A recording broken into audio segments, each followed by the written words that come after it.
Sampurasun pamiasan tepung deing singkuring Naila Cahaya Sukma pundugaan ngalawawarakeun pamerliling sakuru imah nu bari ngadungikeun watak dina ayeuna.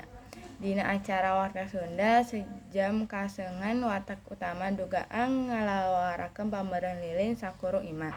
Tadi penting tepat jam 22.14 WIB kahuruan di komplek perumahan Gria Jaya Bekasi. Kajadian anu teu disangka-sangka ieu kajadian ka keluarga Pak Andi.